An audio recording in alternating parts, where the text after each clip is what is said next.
আমরা দ্বাদশ শ্রেণীর ১১তম অধ্যায় কলনবিদ্যার প্রথম ক্রম ও প্রথম মাত্রার অবকল সমীকরণ এই অধ্যায়টি নিয়ে আলোচনা করছি। এই প্রথম ক্রম এবং প্রথম মাত্রার অবকল সমীকরণগুলোকে সমাধান করার জন্য আমাদের বিভিন্ন পদ্ধতি রয়েছে বা একটা পদ্ধতিকে আমরা একটা নামে ডাকি। যেমন আগের পদ্ধতি আমরা করেছিলাম যে চল পৃথকীকরণ অবকল সমীকরণ, মানে আমরা চলকে পৃথক করে তার অবকল সমীকরণ কীভাবে নির্ণয় করতে হয় সেটা দেখেছিলাম। আজকে আমরা দেখব প্রতিস্থাপন অবকল সমীকরণ। আমরা প্রতিস্থাপন অবকল সমীকরণ কখন অ্যাপ্লাই করব? যে সকল প্রথম ক্রম প্রথম মাত্রার অবকল সমীকরণ যাদেরকে আমরা সরাসরি পৃথক করতে পারবো না। আমাদের টার্গেট কি? যে কোনো অবকল সমীকরণকে আমরা বলেছিলাম যে fx dx plus f of y dy সমান 0। এইখানে যে dx থাকবে, এই যার সাপেক্ষে আমরা ইন্ডিকেট করব, x থাকলে এখানে x যুক্ত অপেক্ষকের ফাংশন হতে হবে, এখানে y থাকলে dy থাকলে এখানে y যুক্ত অপেক্ষকের ফাংশন হবে। আমরা যে কোনো অবকল সমীকরণ সমাধান করি না কেন, সর্বশেষ কিন্তু এই আকারে আমাকে আনতেই হবে। আমাদের টার্গেট হচ্ছে এটা।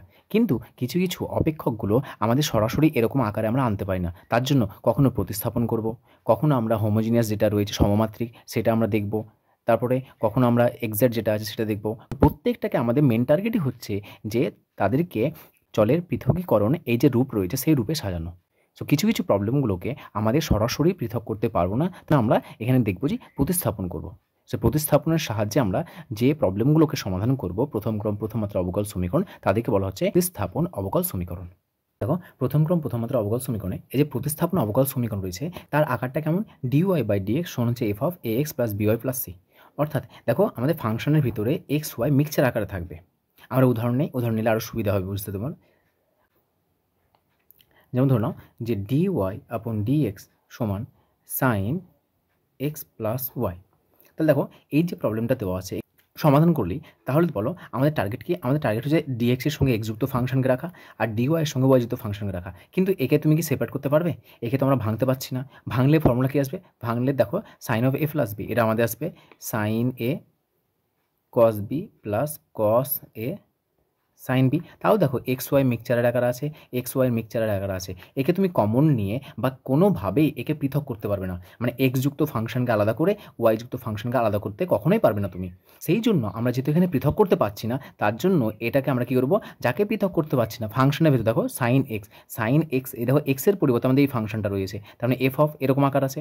সেই জন্য যাকে আমরা পৃথক করতে পারবো না তাকে প্রতিস্থাপন করব। তো কাকে প্রতিস্থাপন করব? এক্স প্লাস ওয়াইকে প্রতিস্থাপন করব। শুধু ধরে নেবো এখানে যে ধরি এক্স প্লাস ওয়াই সমান জেড। এবার এটাকে ডেরিভেটিভ করবো। কোনো একটা ফাংশনকে আমরা প্রতিস্থাপন করব, সেই প্রতিস্থাপনের পরে আমরা এই যে dy/dx আছে একেও চেঞ্জ করতে হবে।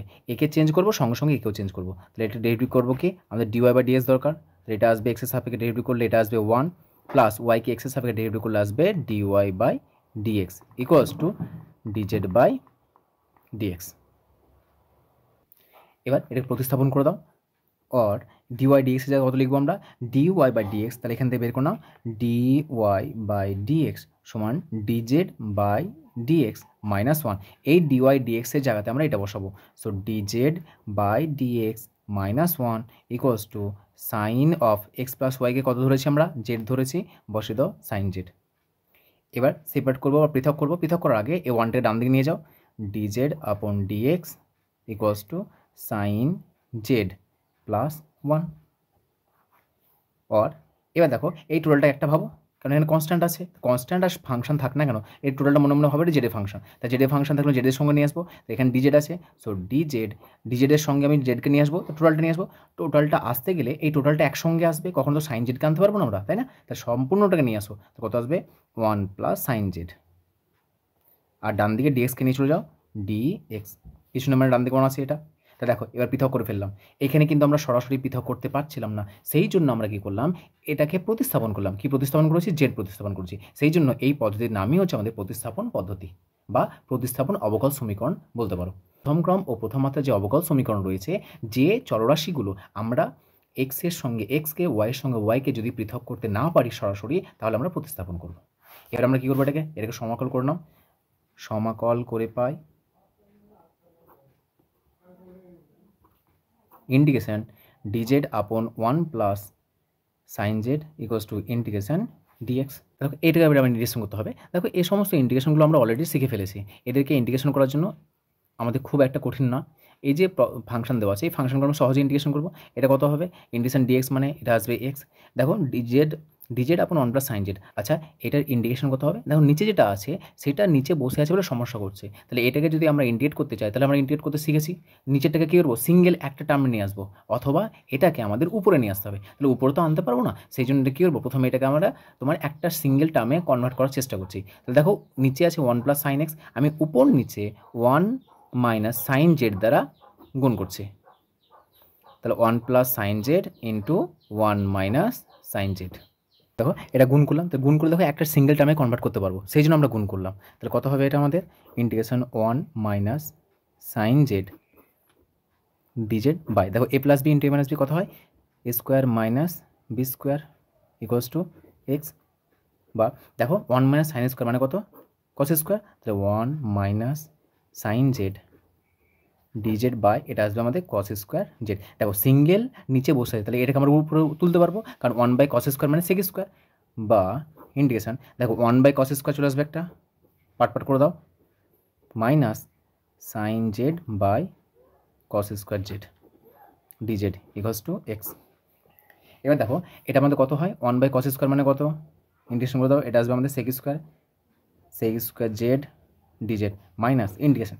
আচ্ছা দেখো এটা আমাদের কত, sin z by cos square z, এটাকে আমরা কী করবো, দেখো সাইনের সঙ্গে যদি একটা cos নেই, এটা আছে আমাদের কত sin square z by cos square z, sin z by cos square z, তাহলে আমি সাইনের সঙ্গে একটা cos নিচ্ছি, sin z by cos z into 1/cos z।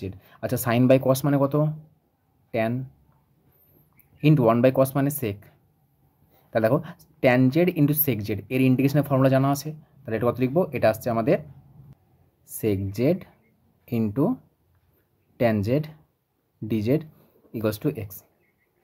আর দেখো sec স্কোয়ারের ফর্মুলা জানা আছে আমাদের, sec স্কোয়ার ইন্টিগ্রেশন কত হয়, যদি ইন্টিগ্রেশন ফর্মুলা না মনে থাকে তাহলে বলো যে কোন অপেক্ষককে আমরা ডেরিভেটিভ করলে sec স্কোয়ার পাই, ধর ট্যানকে, সেই জন্য sec স্কোয়ার z কত হবে, এর ইন্টিগ্রেশন হবে tan z মাইনাস, আচ্ছা বলো sec x tan x, আমরা যে ইন্টিগ্রেশন পেয়েছি এর ইন্টিগ্রেশন ফর্মুলা কত হয়, যদি এটা মনে না পড়ে তাহলে বলো কোন অপেক্ষককে আমরা ডেরিভেটিভ করলে sec x tan x পাই, আমরা জানি sec x, তো sec x এর ইন্টিগ্রেশন এটা sec z equals to x plus of C.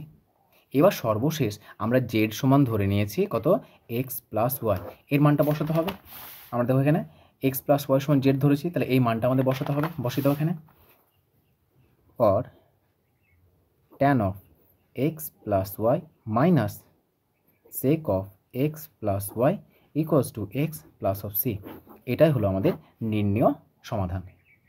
তাহলে আমরা কী করলাম এখানে যেহেতু আমাদের ফাংশনটা তো একে আমরা সরাসরি পৃথক করতে পারছিলাম না, সেই জন্য প্রথমে একে আমরা প্রতিস্থাপন করলাম, প্রতিস্থাপন করার পরে দেখো পৃথক করলাম। পৃথক কিন্তু সব সময় তুমি যতগুলো প্রথম ক্রম প্রথম মাত্রার অবকল সমীকরণ সমাধান করো না কেন, আমাদের বারবার কিন্তু এই পৃথকীকরণ এই পদ্ধতি কিন্তু ফিরে আসবে, তুমি যে কোনো পদ্ধতি করো না কেন এটা পদ্ধতি ফিরে আসবে। সো এটাই হচ্ছে আমাদের টার্গেট। সো যখনই আমরা প্রতিস্থাপন বলো সমমাত্রিক বলো যাই করি না কেন, আমাদেরকে পৃথক করার জন্যই আমাদের এই সমস্ত প্রতিস্থাপনগুলো করতে হয়। তাহলে এটা হলো আমাদের কি প্রতিস্থাপন অবকল সমীকরণ। এর পরবর্তী লেকচারে আমরা দেখব যে প্রথম ক্রম প্রথম মাত্রার অবকল সমীকরণ সমাধানের অপর একটি পদ্ধতি।